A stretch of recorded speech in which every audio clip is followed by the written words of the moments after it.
आज की मुरली में बाबा ने कहा कि ज्वालामुखी योग के लिए तुम अपने आप को सारथी और साक्षी समझो, तो सदा ज्वालामुखी योग में रहोगे।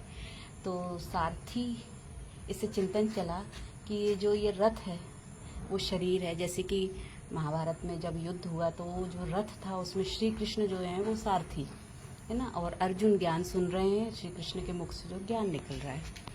तो ऐसे ही हम सभी कर्म क्षेत्र में हैं। तो यही कर्म भूमि जो है इसे ही कहते हैं कुरुक्षेत्र का मैदान, जो हमारे अंदर युद्ध होता है अच्छे और बुरे संस्कारों का। तो सारथी कौन है, अपने अंदर देखें तो सारथी कौन है।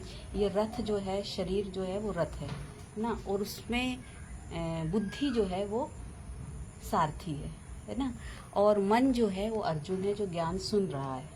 क्योंकि मन ही तो संसार में मोह माया में फंसा हुआ है ना, तो उसको ज्ञान की जरूरत है।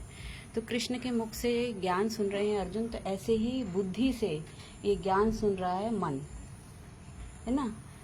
अपने अंदर देखते जाओ और उसके बाद ये ज्ञान है किसका, तो वो निराकार शिव परमात्मा को, जो इस ब्रह्मांड का मालिक है, जो रचयिता है इस सृष्टि का, उसका ज्ञान, जो निराकार है, जो दिखाई नहीं देता, जो ईश्वर है ना।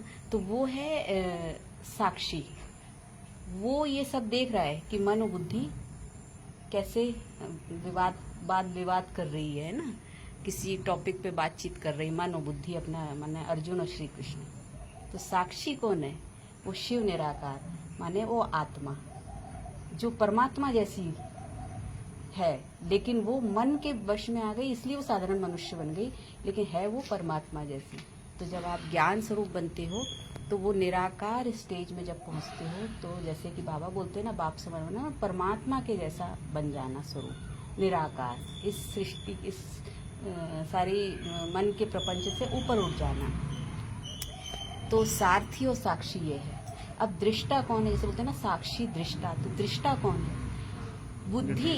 कई बार होता ना कि मन क्या क्या कर रहा है, बुद्धि देख रही होती, नहीं चाहते हुए भी मन के वश में आ जाती है। तो साक्षी कौन है, वो आत्मा, और वो जो परमात्मा जैसे स्वरूप में हो गई, ज्ञान स्वरूप हो गई, और वो जो देख रही है वो बुद्धि, माने दृष्टा। तो साक्षी, दृष्टा और साक्षी में ये अंतर है। ओम शांति। आप कुछ कहना चाहेंगे? ओम शांति।